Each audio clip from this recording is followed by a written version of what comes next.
Bienvenido a todos y a todas los que se han conectado este sábado de USPED. El tema que hoy vamos a abordar es la deshabituación de la aglutinación mecánica guiada por ecografía, que nos puede aportar la ECO. Eh, tenemos el placer y repito el agradecimiento a Edgar y tengo también esta cosa buena que nos ha dejado la pandemia, que nos viene dejando la pandemia, de poder trabajar en redes y conocer gente hermosa de toda Latinoamérica. Así que Edgar, yo ya no voy a decir más nada, voy a desaparecer y voy a dejarte con el auditorio para que nos hables acerca de de esa habituación de la ventilación mecánica y la ecografía multisistémica. Excelente, pues muchísimas gracias. Buenos días a todos. Ya nos hemos escuchado o hemos platicado en alguna ocasión previamente. Vamos a platicar el día de hoy en estos muy conocidos sábados de POCUS de los protocolos de deshabituación de la ventilación mecánica ecoguiados. Bien. Bueno, como tal, muchas veces lo hemos escuchado como winning o la mayor parte de las ocasiones, prácticamente la traducción de deshabituación. Y hay un texto del 2020 donde lo refiere, que la deshabituación de la ventilación mecánica comienza cuando la causa principal que llevó a la intubación es controlada o comienza a retroceder en cuanto a su agresión hacia el organismo, es decir, a la función respiratoria, y esta misma deshabituación termina cuando la capacidad de generar volúmenes adecuados del paciente permite también generar un adecuado intercambio gaseoso a nivel pulmonar y sistémico. ¿Y qué es lo que está al final de la deshabituación o al final del winning? Lo que tenemos es la extubación como tal, que puede ser un winning o una deshabituación exitosa o fallida, dependiendo de las características y los protocolos de cada unidad. Muy bien. Sabemos que en adultos sí hemos tenido oportunidad de dar una revisada de protocolos de deshabituación, tanto guiados por la clínica como por marcadores bioquímicos, ventilatorios y ultrasonográficos. Existen muchísimos. Es impresionante la cantidad de protocolos y variables a las cuales están sometidos todos estos estudios. Sin embargo, hay que recordar que los pacientes de edad pediátrica no son adultos pequeños, no son adultos en miniatura. En pediatría existen algunos estudios, algunas recomendaciones, pues estos ejemplos aquí en la derecha, pero cabe destacar que siempre enmarcan mucho las características clínicas de los pacientes. Perdón. Siempre se orientan en esta situación de lo que todos conocemos, de mantener unos volúmenes pequeños, lesión pulmonar, pues a lo menos que podamos nosotros afectar, tiempos breves de ventilación mecánica, sedación mínima, un aporte nutricio adecuado, etcétera. Sin embargo, se ha visto que protocolos de adultos, porque se han comparado estos protocolos de adultos con la forma en la que se les habitúa a los pacientes de edad pediátrica, y en realidad no se ha encontrado diferencia alguna entre ellos, sin entrar todavía en la cuestión del ultrasonido. Perdón. Bien, ya entrando directo en lo que es pediatría, esta heterogeneidad tan rica y tan interesante que nos compete a nosotros como pediatras, de poder atender un recién nacido, un lactante, un escolar, un adolescente, con grupos de enfermedades y características fisiológicas y físicas de la caja torácica incluso, tan diferentes, hace que la deshabituación sea más compleja. No quiero decir con esto que en adultos no lo sea, pero básicamente ellos se estandarizan y quizás sí tengan alguna línea de trabajo sobre alguna enfermedad en particular. Sin embargo, nosotros por edades Incluso ahorita que veamos algunos estudios, se tienen que ajustar los grupos de edades o peso o indexar a talla, peso, etcétera, las variables para que puedan tener una mejor traducción clínica o estadística. Perdón. Em, por eso es que la variedad de protocolos en pediatría de deshabituación en realidad no es tan extensa ni hay un consenso global. Existen diferentes protocolos y no dista mucho de lo que sucede con la ultrasonografía crítica. Muy bien. Em, Básicamente, de las condiciones clínicas para la deshabituación, siempre es muy conocido. Tenemos que evaluar el estado neurológico en cuanto a esto, los reflejos protectores de la vía aérea, la tos, la deglución, eh, etcétera. El estado de la sedación, siempre mantener sedación óptima, mínima, para que el paciente se mantenga confortable. El estado ventilatorio, refiriéndome específicamente al manejo del ventilador, favorecer menor lesión pulmonar, tanto por el ventilador como por el paciente. Mantener un adecuado estado nutricional, que es sumamente importante, el estado metabólico, ácido base, electrolitos, a nivel abdominal también es sumamente importante la dinámica entre la caja torácica y la presión intraabdominal, no solamente en cuestión ventilatoria, sino también hemodinámica, como ya lo hemos platicado en otras ocasiones. A nivel infeccioso, el compromiso no solamente pulmonar, que si bien un problema infeccioso, una neumonía, una bronquiolitis complicada, un ARDS, va a comprometer directamente la función respiratoria, se podría necesitar el soporte ventilatorio, pero una vez que vaya retirando o mejorando el proceso infeccioso, pues se podrá ir manejando la deshabituación. Punto muy importante en esta área, que no solamente el proceso infeccioso, los mismos marcadores moleculares que nos afectan en este síndrome que conocemos como cardiomiopatía séptica, como TNF-alfa, interleucina 1 6, también van a afectar al diafragma. Esto es sumamente importante. Y no solamente la infección, también los procesos infecciosos, perdón, inflamatorios, cualquier proceso inflamatorio, incluso que no sea originado por una infección, va a generar también disminución eh, del grosor diafragmático, haciendo su función todavía menor. Otro de los puntos que también tenemos que evaluar, por supuesto, es el balance hídrico. Ya ha sido muchas veces revisado este punto que a mí me parece sumamente interesante y que también tiene un poco que ver dentro de esta evaluación. Digamos, esto sería como el paquete de evaluación clínica en grandes rasgos, pero de lo que vamos a platicar en sí el día de hoy es la evaluación de la deshabituación de la ventilación mecánica evaluada por ultrasonido al pie de la cama del paciente. Entonces, en sí no está propuesto para pacientes de edad pediátrica como este protocolo de ABCDE. Sin embargo, me parece que sistematizar esta evaluación es sumamente importante y se maneja no solamente como deshabituación en estos protocolos que sí finalmente son de adultos, lo manejan no solo como deshabituación, sino como qué tan exitoso fue y una vez que se logró extubar al paciente, em, si hay necesidad de intervenir, ¿cómo podemos adelantarnos a esto? Entonces es así que tenemos para la A, la vía aérea superior, para la B de breathing, el ultrasonido pulmonar, para C de circulación o cardíaco, el ultrasonido cardíaco enfocado, y en la D, la evaluación del diafragma.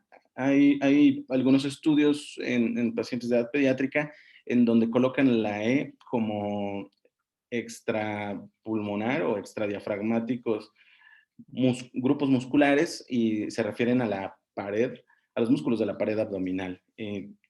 son evaluaciones que empiezan, todavía no hay como estudios grandes, y en general, en lo demás tampoco hay estudios muy grandes que nos hayan em, dado alguna correlación estadística. Y bien, tenemos entonces, ya para entrar con esta parte de la evaluación, comenzaremos con la de vía aérea superior. Este estudio es prácticamente la réplica de un estudio en adultos o de diversos estudios que ya se han realizado sobre la diferencia del grosor de la columna de aire como un predictor del estridor post-extubación en pacientes de edad pediátrica. Lo que se sabe es que en la población general el estridor post-extubación va de 1.6 a 6% de los pacientes que estuvieron intubados, independientemente del resto de las características epidemiológicas de los grupos que se han estudiado, y tiene un pico de 1 a 4 años de edad. Intervienen otros factores como el tamaño del tubo endotraqueal, el número de intentos de intubación, el estado neurológico del paciente y la capacidad o los movimientos que efectúa el paciente cuando empieza a estar emergiendo de la sedación y que están confusos, están con agitación neuromotriz, todos esos movimientos del tubo pueden generar edema. Entonces, se propuso este indicador para tratar de predecir la aparición de estridor post-extubación. Y del lado derecho tenemos la imagen A y la imagen B, donde del lado izquierdo tenemos el paciente que está, perdón, intubado. En este caso, la evaluación se hizo con un transductor convexo, y vemos en la línea central esta imagen que nosotros encontramos después de una interfase tejido-aire que corresponde a un paciente intubado y se coloca, según la técnica descrita en el artículo, a la altura de la membrana cricotiroidea, en la porción más superior, o sea, cerca del cartílago tiroides, donde del centro hacia afuera vemos este halo hiperecogénico que corresponde a lo que les comentaba, que es el halo que nos da esta interfase tejido-aire del tubo endotraqueal. Lateralmente, estas óvalos que dicen V son las cuerdas vocales, y los óvalos más grandes que dicen T son, perdón, es el borde del cartílago tiroideo. Por debajo de ellos, la A se refiere a los cartílagos aritenoides. Se hace la medición exactamente en la porción más proximal al transductor de esta interfase tejido-aire, donde veríamos el doble riel del paciente que está intubado, y se compara, la del lado izquierdo es con el globo inflado. Esto es necesario que sea con un paciente que esté intubado con un globo inflado. Del lado derecho se desinfla el globo y una vez que se extiende o incrementa el contenido de aire, no tanto el globo, que si bien genera también una interfase de algún material con aire, cuando se desinfla el globo, existe una mayor cantidad de aire en ese espacio y se dejan de ver las cuerdas vocales y los cartílagos aritenoides en la porción distal o hacia la base de la imagen de nuestra pantalla. Esta diferencia entre, en este caso ahí sí ya sería solamente la interfase tejido-aire versus la imagen previa de la izquierda, que es con el paciente intubado, es lo que se hace una diferencia y una resta, y se ha encontrado, o bueno, se encontró que una diferencia menor de 0.8 milímetros se asocia con el riesgo de desarrollar estridor post-extubación. Se comparó contra otro predictor que se ha utilizado mucho en adultos, incluso también en pacientes pediátricos en algún momento se ha utilizado, que es la prueba de fuga, que es del lado izquierdo, en la base de nuestra pantalla, el CLT, el Koflik Test, encontrando una sensibilidad y especificidad para esta prueba del 61 y el 53%. por ciento, que comparada con la diferencia del grosor de la columna de aire como predictor del esterol post-extubación, cuenta con una sensibilidad del 93% y una especificidad del 86%, considerándose que, pues, bueno, podría ser de muchísima ayuda cuando tenemos pacientes que tengan menor de 0.8 milímetros de esta diferencia del grosor de la columna de aire. Quizás se tendría, si está listo para extubarse en cuanto a todo lo demás que vamos a ver, quizá tendríamos que reforzar algunas de las estrategias, como utilizar, incluso lo comentan en el estudio, está la cita ahí por si lo quieren revisar, utilizan esteroide y adrenalina. En el caso de esos pacientes que se tuvieron o que presentaron el esterol post-extubación, con posiblemente una mínima necesidad de reintubación en los pacientes. Esta sería la primera parte. En cuanto a la B de breathing o pulmonar, el ultrasonido pulmonar, como comentaba, en adultos hay considerable evidencia científica, hay bastantes estudios y lo relacionan principalmente con el score pulmonar. En edad pediátrica, de la revisión que tuve oportunidad de hacer, más bien hay estudios dirigidos a pacientes de edad neonatal y todos van enfocados cuando evalúan ultrasonido pulmonar como parte del protocolo de deshabituación, siempre se basan en el score pulmonar. En la parte de arriba, pues lo que se tomó como parámetro fue cuando el paciente con extubación prolongada, que se tomaba a partir de un día en adelante de soporte mecánico ventilatorio, que se sometía a la prueba de ventilación espontánea, es decir, con presión soporte de 10, como lo comentan ahí en el estudio, se hacía una prueba al pasar de ventilación controlada a sincrónica intermitente y con un score pulmonar de menos de 14, ahorita vamos a hablar mínimo del score pulmonar.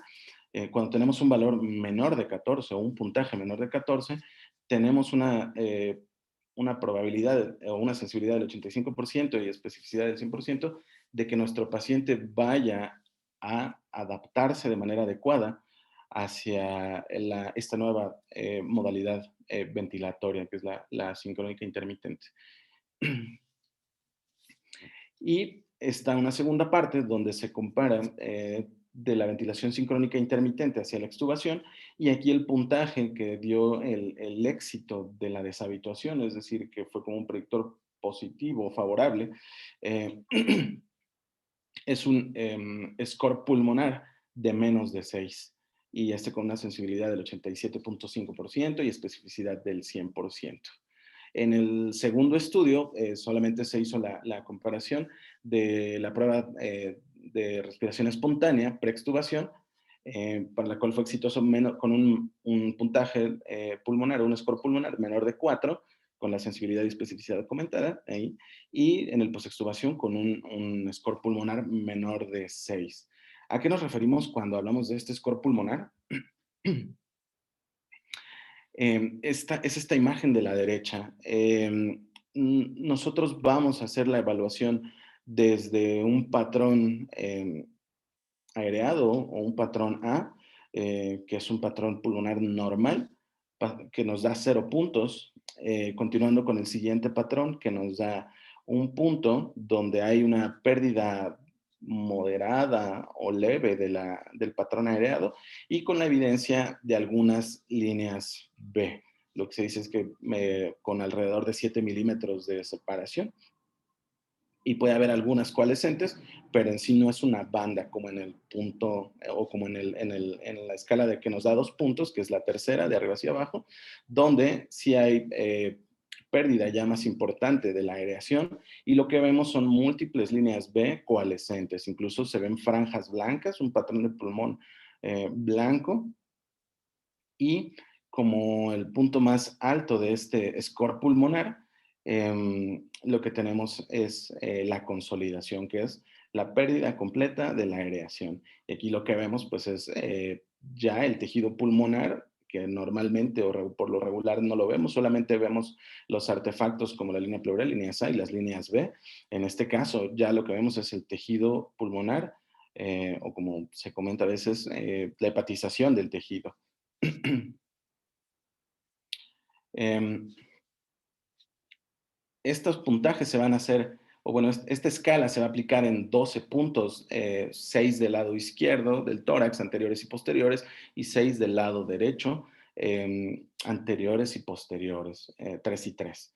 El puntaje máximo pues, es 36 y bueno, veíamos previamente que el punto de corte para predecir una deshabituación o un éxito de la progresión de la ventilación mecánica, pues va entre menor de 6 o menor de 4. Lo cual implica que pues, prácticamente todo el pulmón tiene que estar con un patrón aereado normal y algunas líneas B. Esto es muy importante. Eh, Vamos ahorita a ver algunas imágenes. Es como un ejercicio sencillo, pero esto es muy evidente cuando hacemos la evaluación, cuando es un paciente reciente que viene por falla respiratoria y encontramos este patrón, lo podemos hacer incluso a manera de tendencia, porque no hay en sí estudios con evidencia para pacientes pediátricos de otras edades diferentes de los neonatos, en lo que al menos tuve oportunidad de revisar. Entonces, lo que se ha sugerido es seguir la tendencia, sí, quizá no diario, un día sí, un día no, y ver cómo va la progresión de este score pulmonar. Em, el hecho de que no tengamos como tal estudios o con validez epidemiológica no quiere decir que no vamos a tomarlos en cuenta. Por el contrario, da muchísima, muchísima información y no solamente del patrón hemodinámico del paciente, sino también del ventilatorio. Y bien, como tal, no hay que dejar de lado esto y siempre lo que tenemos que evaluar, ¿no? Es como lo que las bases del ultrasonido crítico, incluso la evaluación del ultrasonido pulmonar, la presencia de neumotórax, síndrome intersticial, ya sea por congestión, es decir, hemodinámico, o bien infeccioso, la presencia de consolidación o derrame pleural. En este caso, bueno, lo que vamos a hacer tomando ese mismo orden, pues es la evaluación o la presencia del neumotórax. Del lado izquierdo tenemos esa flecha mostrando la línea pleural, pero no hay deslizamiento. Y una vez que tienes neumotórax, lo siguiente que tocaría es evaluar o buscar el punto pulmonar para tener un valor predictivo positivo del 100% de que tenemos el neumotórax ahí. Habrá que ver, probablemente no necesite evacuarse, habrá que ver si se realizó algún procedimiento o alguna maniobra ventilatoria abrupta o vaya, algo que haya generado esto, que pudiera estar causando descompensación aguda del paciente o que no permita progresarlo. Y si encontramos esto, habrá que evaluar de manera detallada el estado de este neumotórax.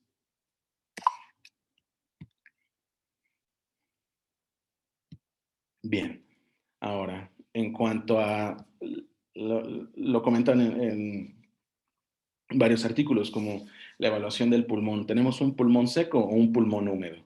En este caso, muy, muy ilustrativo, tenemos del lado izquierdo hacia el lado derecho algo muy semejante a lo que vimos en el score pulmonar, solamente que de manera dinámica. La primera imagen de izquierda a derecha es un patrón A, un pulmón totalmente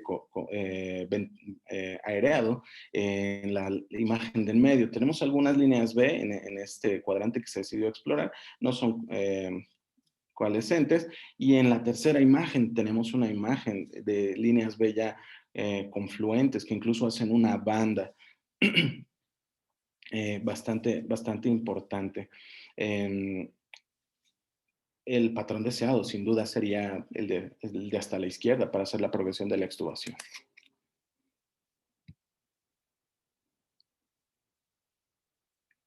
Bien, otro de los puntos que tenemos que evaluar es la existencia de algún derrame pleural.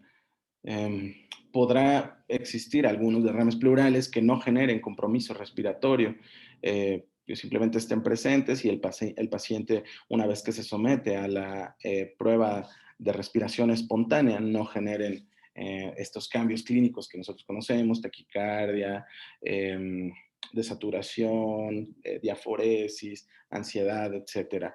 Entonces, sin duda, no todos necesitarían evacuarse, solamente en el caso de que nos generaran compromiso ventilatorio y hemodinámico. Es muy importante aquí porque lo que mencionan es que una vez que se retira la presión positiva del paciente intubado, eh, y que se deja solamente con una presión soporte, pues hay un cambio en todo este manejo de presiones, porque el pulmón, si lo observan en estas dos imágenes, tiende a colapsar, se colapsa por la presencia de líquido del derrame pleural y el esfuerzo o la fuerza que necesita el paciente imprimir para hacer que el diafragma descienda cuando esta dinámica pleural no están unidas, están separadas con líquido, tiene que ser mayor. Entonces, puede que comprometa el proceso, el progreso de la deshabituación de la ventilación mecánica.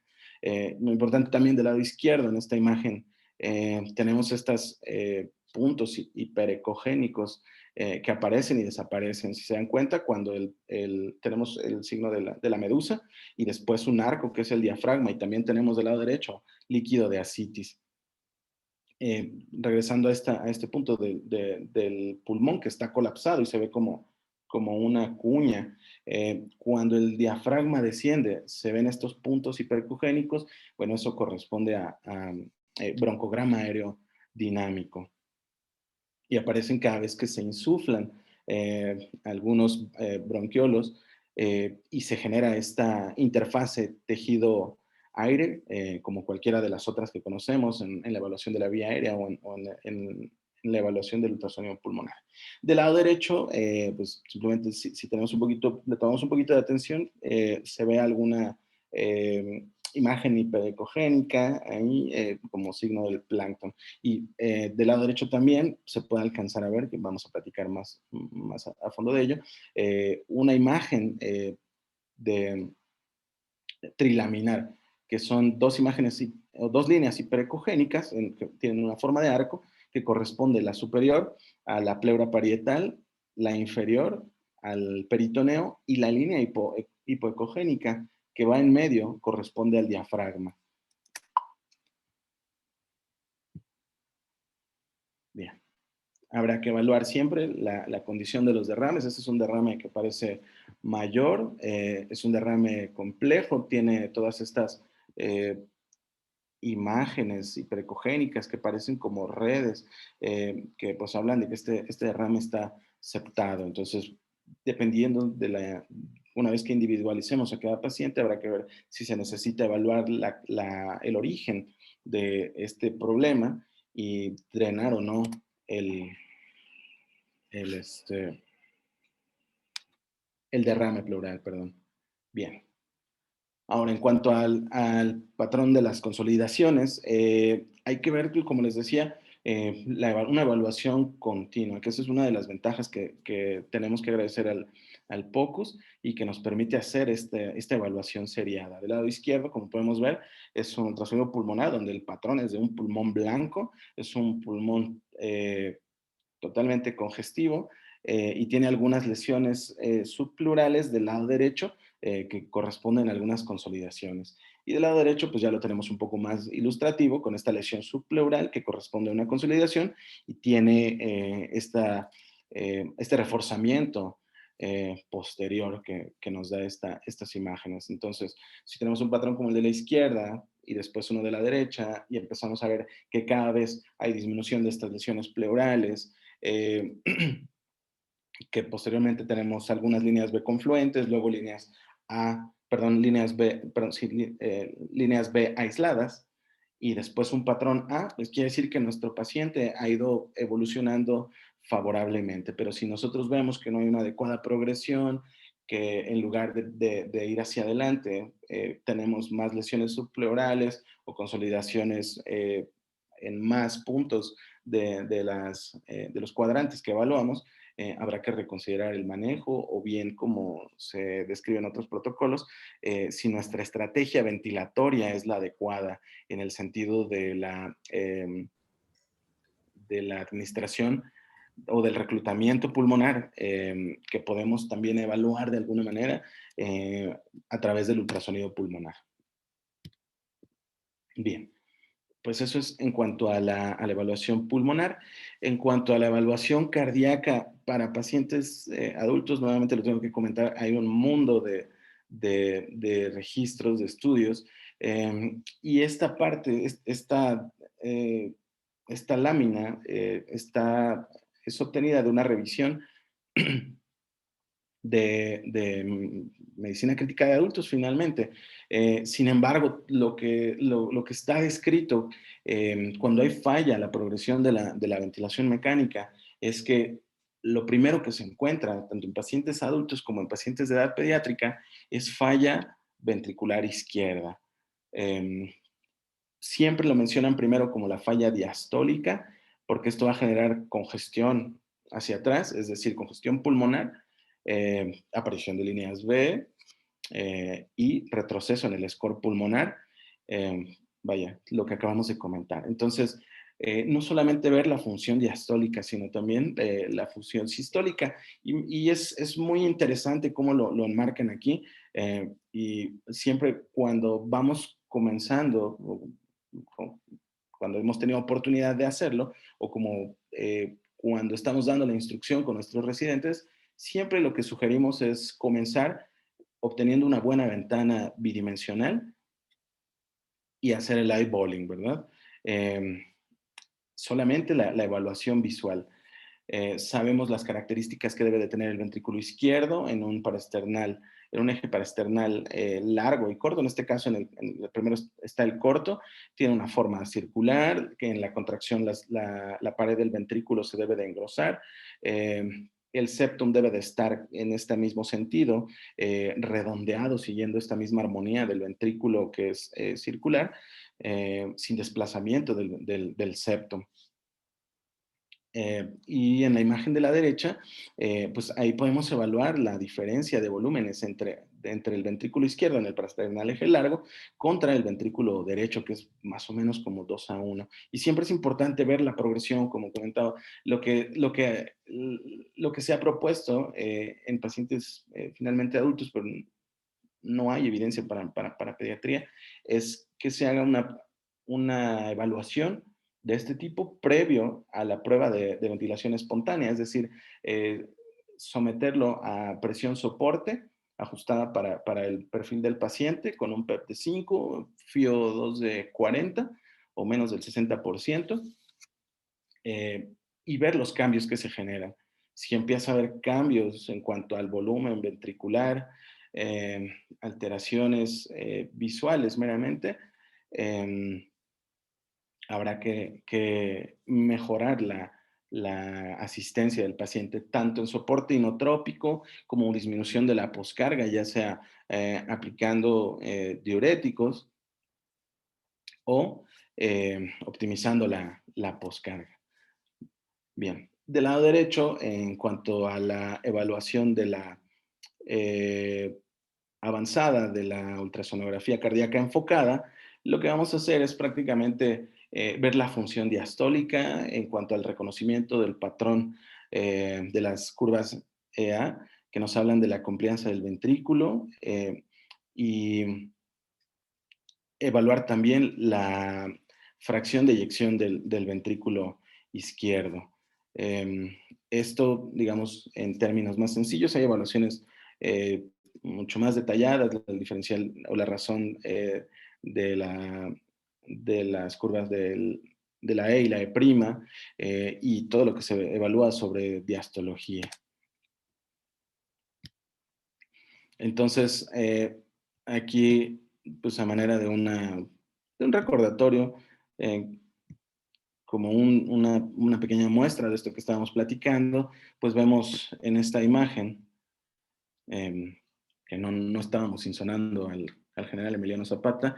Tenemos en esta imagen, en un corte transverso, una cava fija y un derrame pleural del lado izquierdo del paciente no se alcanza a ver por la presencia de gas. Aquí en esta evaluación de la vena cava, pues la vemos que está fija y en ambos lados se alcanza a ver algo del sistema suprahepático congestivo.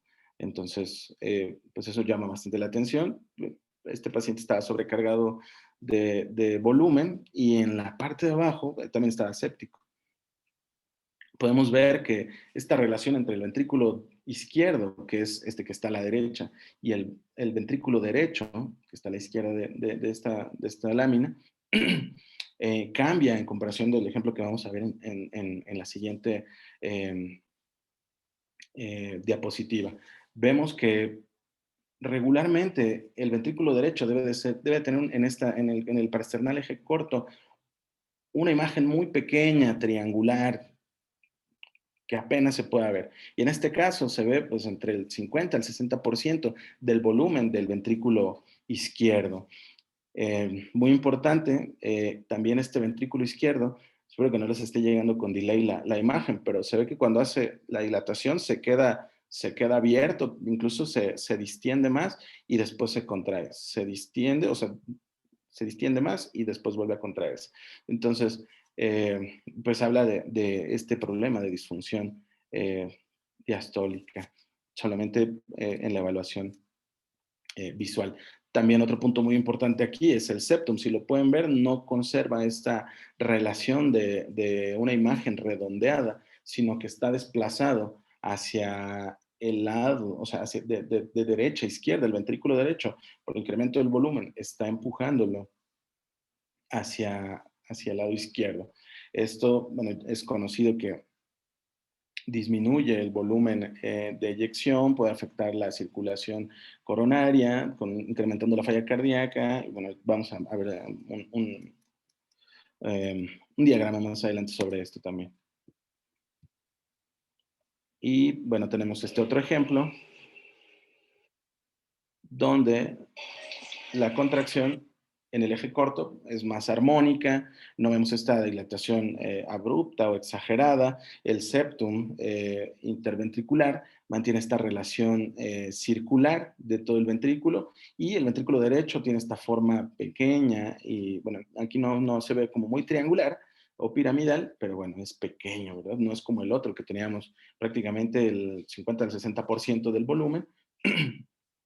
Y habla de una función cardíaca pues mejor conservada. Y del lado derecho, en este apical 4 cámaras, pues igual de la misma manera, no se alcanza a ver muy bien la pared libre del ventrículo derecho, sin embargo, de manera cualitativa se ve que hay una buena función cardíaca con engrosamiento de la pared libre del ventrículo izquierdo en la contracción, también incremento del grosor del septum interventricular y el movimiento conocido de los anillos valvulares mitral y tricuspidio.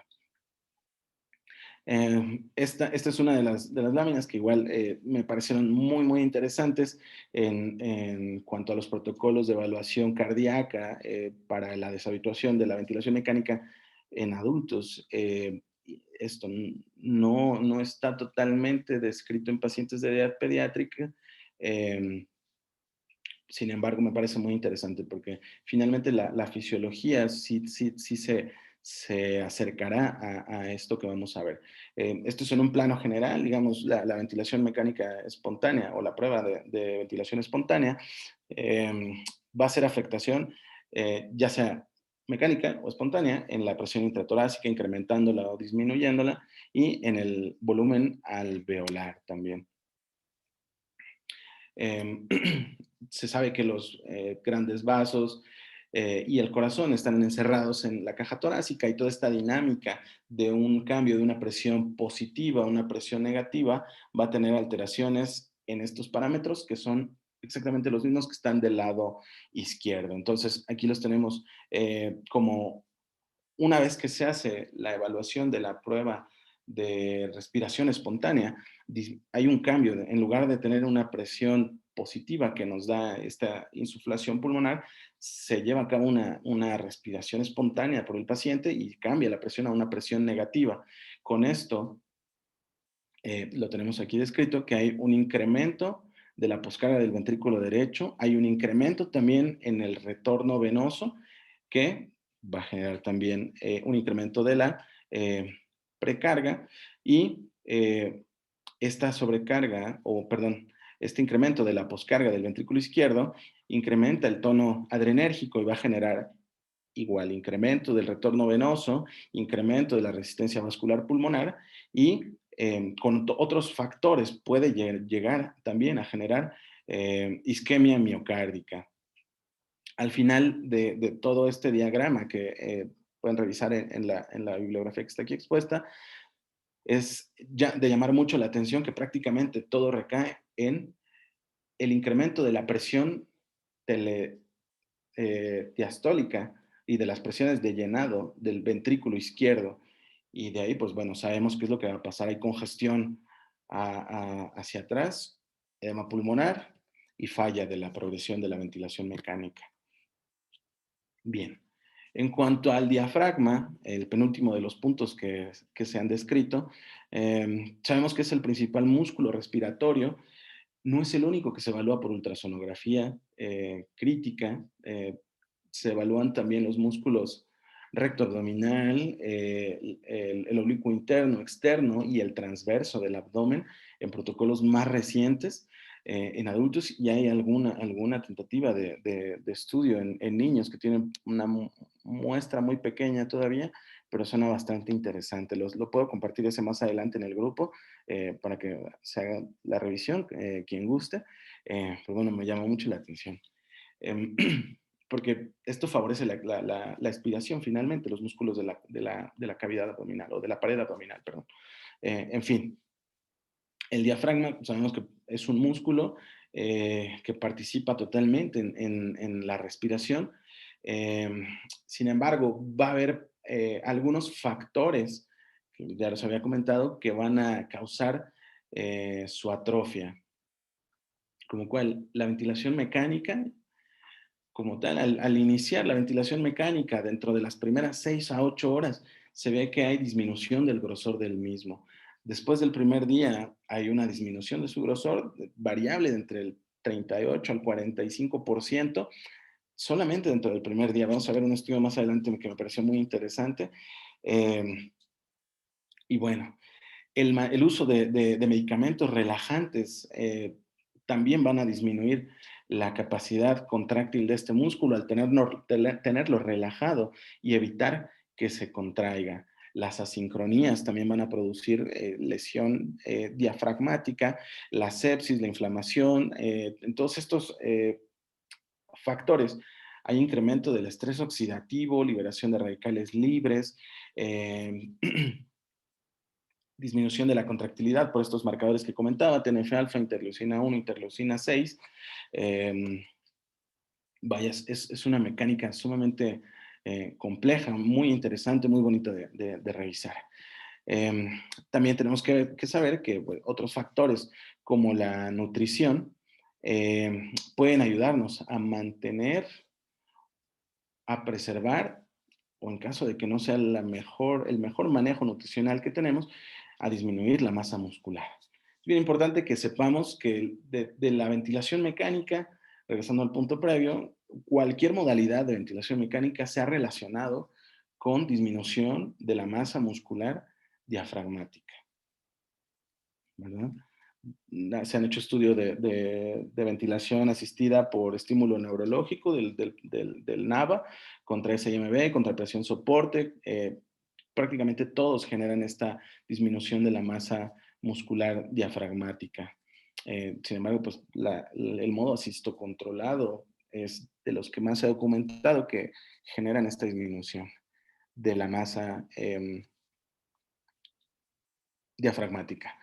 Solamente como recordatorio, el diafragma pues, se fija desde las porciones laterales del proceso sifoideo y desde la costilla 7 hasta la 12 en todo este borde. Esta es una visión como si la estuviéramos viendo de abajo hacia arriba, de podálico a cefálico al paciente, con su tendón central que tiene forma de boomerang y sus tres hiatos, el de la vena cava, el esofágico y de la aorta. Recordar también que tiene una forma de paracaídas. Ajá. Y esto es muy importante porque la evaluación diafragmática, que es como lo más estudiado en pediatría y también en adultos, para la deshabituación de la ventilación mecánica, es este punto que se conoce como la, la zona de oposición. Perdón, ahí se me fue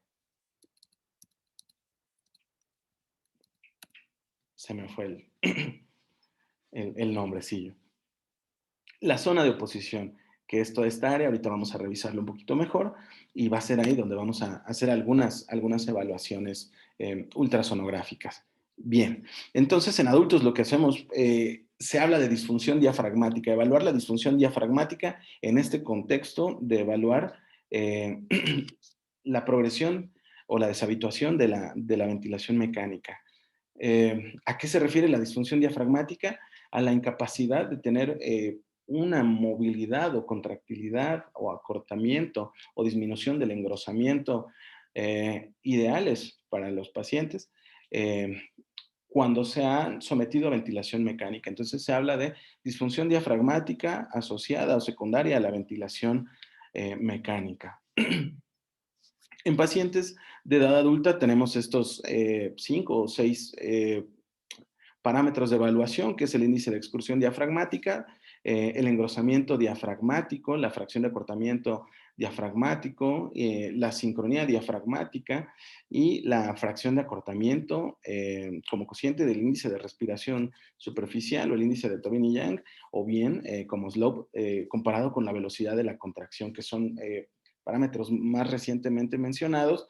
Sin embargo, pues vemos que son bastantes. Nosotros, en nuestro grupo de pacientes de edad pediátrica, vamos a tener estos tres predictores de un winning adecuado, de un retiro de la ventilación adecuada, y son la fracción de acortamiento diafragmático, el grosor del diafragma y el índice de excursión diafragmática. Prácticamente son los que más han tenido el soporte o la relación, asociación estadística de todas los parámetros que se pueden evaluar a nivel diafragmático.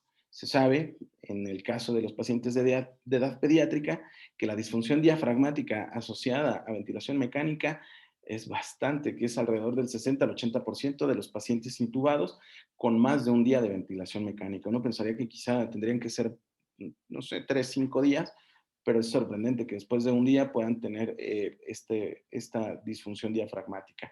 Para pacientes adultos va a ser variable del 11 al 20%, en realidad no lo mencionan más alto. Y bien, esto es lo que vamos a evaluar en una de las, o para una o dos de las evaluaciones ultrasonográficas de la condición diafragmática. Ya veíamos esta imagen conocida del diafragma como un paracaídas, y esta zona que no es, aquí está fijado, lo habíamos comentado, ¿no? En todo este borde, y viene hacia atrás por las costillas, por el bordecito de las costillas. Aquí tiene unos pilares, los pilares diafragmáticos, y de este lado igual. Entonces está fijado de aquí abajo, pero de arriba está libre, no está fijado.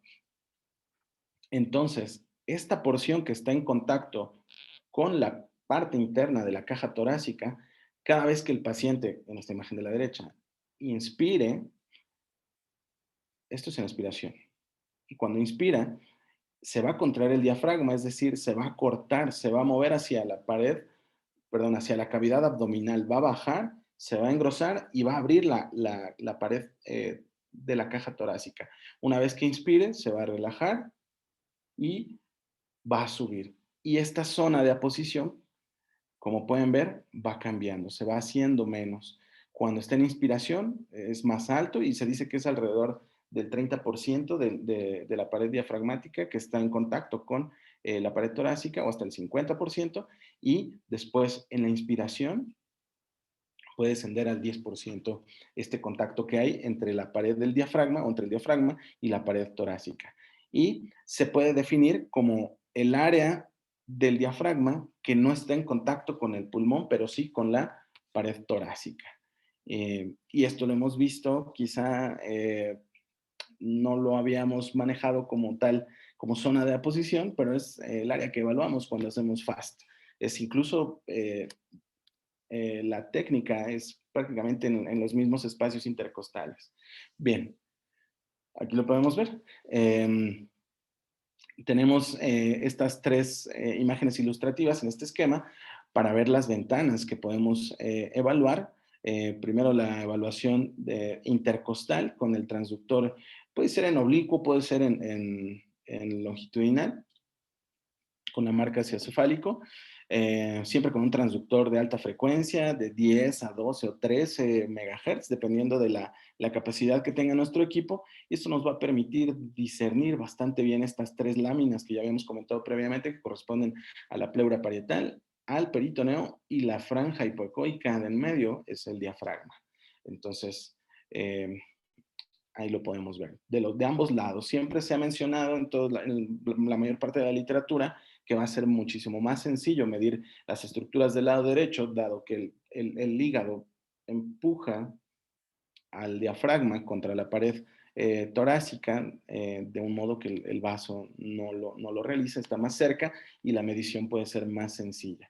Incluso también para la excursión diafragmática, que es el número 2, donde nosotros vamos a poner, se puede hacer del lado izquierdo y del lado derecho también, sobre la línea medio clavicular de ambos lados, viendo la región posterior, o más bien la cúpula diafragmática. Lo que buscamos ver es qué tanto desciende y qué tanto asciende con la inspiración y con la expiración en modo M y trazando esta onda sinusoidal.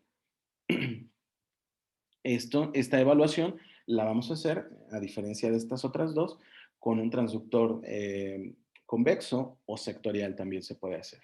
Se ha preferido más del lado derecho por la ventaja que nos ofrece el hígado como una ventana ecogénica, a diferencia del lado izquierdo. Tengo una imagen más adelante muy bonita que la vamos a compartir, donde solamente se ve una porción del diafragma, dado el contenido de este cuadrante, que es estómago, intestino, muchas veces no se alcanza a ver.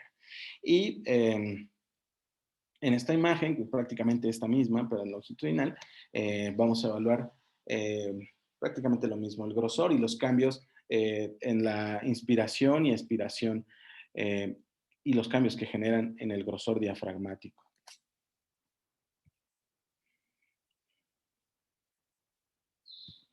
Bien, tenemos aquí entonces la técnica que va, bueno, es con un transductor lineal, en este caso es un hockey stick, se coloca entre el séptimo y octavo y décimo espacio intercostal y los puntos de referencia van a ser la línea axilar anterior y la línea axilar media. Si recordamos, pues más o menos es el área donde colocamos el transductor cuando hacemos el FAST. Vamos a obtener esta imagen, que es la del lado derecho. Aquí nosotros vamos a medir el grosor diafragmático. Tenemos aquí una costilla, su sombra acústica y esta imagen hiperecogénica característica de ello. La la línea pleural, y eso corresponde del lado izquierdo a pulmón, y del lado derecho tenemos pues esta imagen trilaminar que corresponde, como ya comentamos, pleura, diafragma y peritoneo.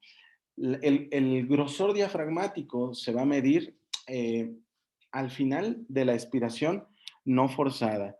Es decir, el paciente tendría que estar sedado y al final de la expiración tendría que evaluarse el grosor diafragmático. Se puede hacer la evaluación como se hizo para sacar los índices del grosor diafragmático con los pacientes despiertos, no intubados, en ventilación espontánea.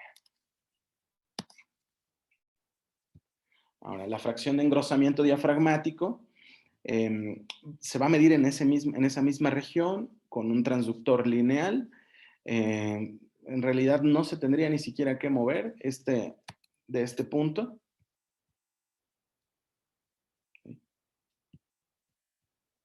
de este mismo punto, y lo único que habría que hacer, en este caso, pues no vemos de este lado las imágenes de las costillas, de este lado sí, se puede poner en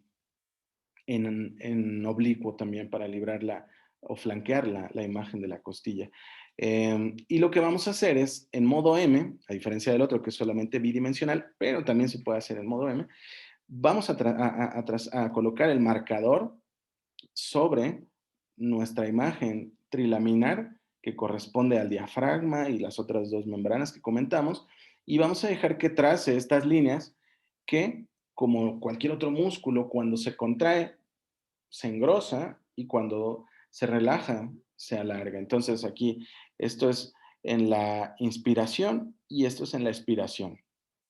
Número uno y número dos. Número uno es inspiración, se contrae, el diafragma se va hacia abajo, se contrae, y en la expiración se relaja, se va hacia arriba, se distiende. Entonces, la recomendación es hacer 3 evaluaciones y promediarlas, todas las inspiraciones contra todas las, y todas las expiraciones. Después de esto, se calcula la fracción de engrosamiento diafragmático, que es el grosor al final de la expiración, que es este, menos el grosor final de la inspiración entre el engrosamiento o el grosor final de la expiración, y todo esto multiplicado por 100. Del lado derecho se modificó la escala, se ve un poquito más largo estas ondas o estas variaciones del grosor del músculo diafragmático, y pues aquí lo tenemos en expiración y en inspiración. Y bueno, pues aquí tenemos los valores, ¿verdad? Y esto es cada una de las 3 evaluaciones que se hicieron, como se recomienda hacer las 3 evaluaciones para después hacer el promedio tanto de la inspiración como de la expiración y sacar la fracción de engrosamiento diafragmático. Bien. Este estudio es muy importante porque es la evaluación de la excursión diafragmática y del grosor diafragmático en pacientes sanos de edad pediátrica. Se evaluaron 400 pacientes, se hicieron 4 grupos, cada uno de 100, y posteriormente se volvieron a reasignar dependiendo de la edad del paciente, de la edad de los pacientes. Al final del estudio, lo importante es que nos deja, se puede revisar en la fuente original cada uno de los grupos, porque nos mide no solamente la excursión diafragmática del lado derecho y del lado izquierdo, sino el grosor diafragmático tanto del lado derecho como del izquierdo en milímetros, con la variabilidad o el rango de mediciones. Sin embargo, hay una medición muy importante o una correlación que se pudo hacer, y es la excursión diafragmática, pero solamente del lado derecho, es decir, qué tanto sube y qué tanto baja el diafragma, asociado con el peso del paciente, agrupado en 7 grupos para perfilar las percentilas de la excursión diafragmática en milímetros contra el peso del paciente. Aquí las tenemos. Entonces, para pacientes de edad pediátrica, es esta una de las evaluaciones o de los parámetros que tendríamos que evaluar para hablar de disfunción diafragmática, que era uno de los puntos que comentamos previamente. Y lo que se dice es, para el peso del paciente, una excursión diafragmática menor del 5%, se habla de disfunción diafragmática. ¿Okay? ¿Cómo se mide la excursión diafragmática? Habíamos comentado que se coloca un transductor convexo. Este es el del lado derecho. Aquí vemos incluso la vesícula biliar. En ocasiones se alcanza a ver la cava de este lado. Línea medio clavicular, y apuntamos, así como en este esquema, hacia la región cefálica del paciente. Entonces, lo que estamos viendo aquí es la pared posterior del tórax del paciente, y esta línea hiperecogénica es el diafragma. Aquí podemos utilizar el transductor convexo porque no vamos a medir grosor, vamos a medir qué tanto sube y qué tanto baja en esta línea sinusoidal. Entonces aquí tenemos el punto más alto y el punto más bajo, esta diferencia, que es el índice de excursión diafragmática. Se puede hacer también del lado izquierdo, como les comentaba. Sin embargo, la presencia de aire, del estómago, de intestino, dificultan mucho la evaluación de este perfil. Por lo tanto, la mayor parte de los textos, incluso para adultos, se orientan más con la evaluación de la excursión diafragmática del lado derecho. Entonces, lo que vamos a ver es en la inspiración y expiración esta curva, ¿verdad? Que está aquí graficada.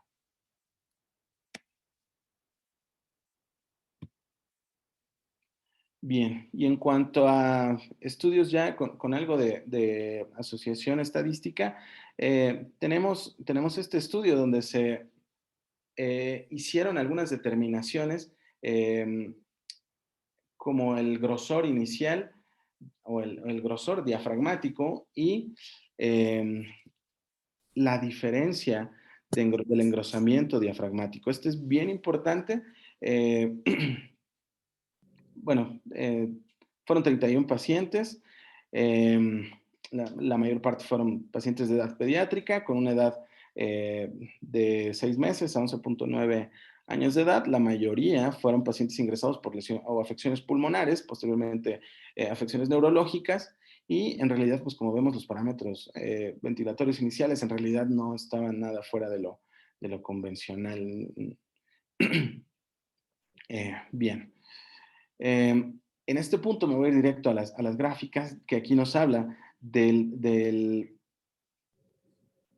el cambio en el acortamiento y el cambio en el grosor diafragmático, perdón, sí, el cambio en el grosor y el cambio en la variación del grosor diafragmático, que del primero al segundo día en milímetros cambia, ay, perdón, de alrededor de 25 a 15, una variación de 15 al 20%, y posteriormente se establece como una meseta donde ya no hay variaciones. Pero esto es lo que les comentaba que me llamaba muchísimo la atención, porque hay una variación increíble del primero al segundo día, y uno pensaría que sería más bien al revés, que fuera incrementando conforme va avanzando el tiempo. Sin embargo, no, es del primero al segundo día donde hay este cambio en el engrosamiento o la diferencia del grosor diafragmático, y posteriormente se establece prácticamente una meseta. Todos los pacientes se les hizo una evaluación ultrasonográfica a diario. Fueron alrededor de 1,300 evaluaciones ultrasonográficas para todo el grupo de, de pacientes que se estudiaron, y finalmente el único predictor de una deshabituación exitosa medido después de la extubación fue la diferencia del grosor diafragmático posterior a la extubación. Bien. En este punto se hizo también la evaluación de excursión diafragmática y variación o el índice de diferencia entre la inspiración e expiración del grosor diafragmático. Acá tenemos las características epidemiológicas del grupo de estudio. Fueron 50 pacientes, 39 para el grupo de éxito al retiro de la ventilación y 11 para la falla, donde lo que cabe destacar es que la edad, o sea, consideraremos que fuera quizá a la inversa, pero los pacientes de menor edad en meses tuvieron mejor éxito al retiro de la ventilación que los pacientes con un poco mayor edad. Prácticamente la causa de la falla respiratoria fue de este grupo problema respiratorio como tal, y de los pacientes con falla del retiro de la ventilación mecánica, otras disfunciones orgánicas.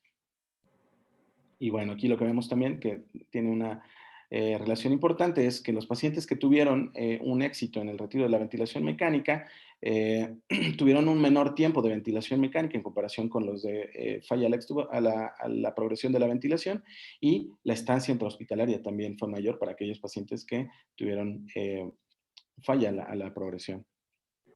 En cuanto a ya la medición de los valores, no solamente midieron estos parámetros ultrasonográficos, también midieron Pmax, sin embargo, no se consideró como una evaluación que pudiera ser muy útil por los grados de sensibilidad y especificidad. Sin embargo, lo que sí fue que tuvo una asociación estadística bastante fuerte fue el índice o la fracción de acortamiento diafragmático, con una relación, eh, con una medición del 30.9 de diferencia como factor eh, predictivo positivo. Bien. Entonces, básicamente eso sería como lo que existe en cuanto a protocolos. Los estudios prácticamente repiten lo mismo. Los principales eh, parámetros o índices de evaluación diafragmática va a ser el índice de excursión y la fracción de acortamiento diafragmático. Son los que han tenido más peso, han tenido más asociación estadística, y también el grosor diafragmático como tal, comparado con el estudio previo. No hay muchos estudios sobre esto. Sin embargo, vaya, no tenemos que evaluar solamente un punto, tenemos que hacer el complejo, todo el protocolo, diríamos, desde la A hasta la D, y llama mucho la atención a raíz de octubre del año pasado. Ya vieron quizá ya la lámina, pero me parece que podría integrarse también el protocolo VEXUS en el sentido de la evaluación de la congestión venosa, hablando de la sobrecarga hídrica. No hay estudios en realidad todavía sobre esto, pero pienso que pudiera integrarse. Y ya a manera de hacer un resumen y que ustedes tengan la oportunidad de revisar todo esto de manera sistematizada, que es algo que me parece muy interesante, voy a dejarles estos dos bibliografías aquí, que son de adultos. Este es del doctor Giovanni Volpicelli y Paul Mayo, que son grandes investigadores de ultrasonido crítico, principalmente ultrasonido pulmonar, y han sido la vanguardia en esta investigación. Incluso durante la epidemia del coronavirus han descrito infinidad han escrito infinidad de estudios. Ellos lo ven de esta manera, como el proceso de retiro de la ventilación mecánica, como la evaluación de unos parámetros antes de la prueba de respiración espontánea, otra evaluación durante la prueba de ventilación espontánea, y finalmente, si hay falla a la extubación, perdón, de la ventilación espontánea, hay que buscar la causa, que sabemos que pueden ser dos, o cardíacas o respiratorias o pulmonares. Perdón. Entonces, básicamente es un orden semejante a lo que diferente a lo que habíamos visto previamente, pero enfocándose, como bien lo dice aquí en su protocolo, el corazón, el diafragma, la pleura y el pulmón. Entonces, previo a la prueba de ventilación espontánea, hacer esta valoración ecocardiográfica, que ya habíamos visto que se puede hacer de manera cualitativa o de manera cuantitativa, evaluando las características de la función diastólica del ventrículo izquierdo. La función sistólica también, que tengamos una fracción de eyección adecuada para los pacientes, y ver que no tenga una cardiomopatía obstructiva. De esta misma forma, antes de la prueba tener que optimizar esto, en dado caso si corresponde, antes de la prueba de ventilación espontánea. También se puede hacer la evaluación de ultrasonido pulmonar, evaluando el score pulmonar, viendo este patrón de patrón A o aireado, líneas B, confluentes o consolidación, y optimizar el manejo tanto hídrico, inotrópico y ventilatorio, y también hacer esta evaluación del contenido del espacio pleural, en el sentido del líquido pleural o derrame pleural, que en adultos sí se ha visto que puede llevar hasta el 60% de falla al retiro de la ventilación y entre un 25 y 30% de mortalidad, dependiendo del tamaño del derrame pleural y el retiro de la ventilación en el momento en el que se hace. Durante la prueba de respiración espontánea, hay que ver estos puntos que nos van a predecir el éxito en la deshabituación y hay que ver que ese pulmón esté bien agregado, que no esté consolidado, que esté en las mejores condiciones. Esto lo vamos a hacer finalmente con el ultrasonido, con el score pulmonar, que ya lo platicamos, y vamos a ver el ultrasonido diafragmático, que fue el último punto. Evaluar que no haya disfunción diafragmática y, como ya les comentaba, para simplificar la evaluación, generalmente se han tomado estos dos parámetros, que es el índice de excursión y de engrosamiento y el grosor durante la inspiración no forzada. Y bueno, esto es lo que les comentaba, evaluar la causa de la falla de la prueba ventilatoria espontánea. Este es otro artículo muy en este mismo sentido que también nos pone todas las ventanas ultrasonográficas con todos estos índices el grosor diafragmático, el índice de excursión, la fracción de acortamiento, y aquí está en esta revisión la función de la medición del grosor del oblicuo externo, del oblicuo interno y el músculo transverso del abdomen, como parte ellos lo llaman la bomba respiratoria, que no es solamente el tórax, ni la dinámica entre pulmón y pleura, sino también el abdomen como un fuelle que permite la función expiratoria, que también no creo que tarde mucho en haber más protocolos sobre esta temática. Y viene descrito de esta manera, que me parece que es muy, muy, muy práctica. Viene como de la A a la E, ¿verdad? Y viene descrito esto que ya les había comentado, el score pulmonar, el perfil del pulmonar del paciente, cómo está la aireación, si hay derrame o no, finalmente la evaluación pulmonar. Y nosotros lo colocamos como evaluación de la vía aérea, pero bueno, este es otro diagrama que me parece que está perfecto para no perder ninguno de estos puntos de evaluación. En este caso, en el punto B, es debajo del diafragma o cercano al diafragma, la evaluación de abscesos o algunas otras consideraciones que pudieran limitar la mecánica diafragmática. En el C, que es donde tomé esta parte de la evaluación cualitativa para el retiro de la ventilación, como una evaluación básica o evaluación avanzada, ya con índices en términos de diastología. Evaluación diafragmática, que es lo que acabamos de ver, y esto de los músculos extrarrespiratorios, que son los abdominales. Y bueno, en realidad, pues es prácticamente todo de mi parte. No sé si tengan alguna consulta, alguna duda.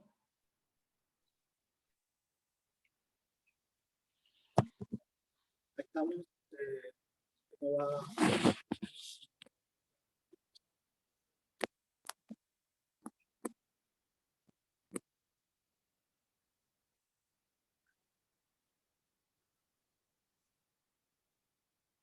Me parece que no se escucha, Javi.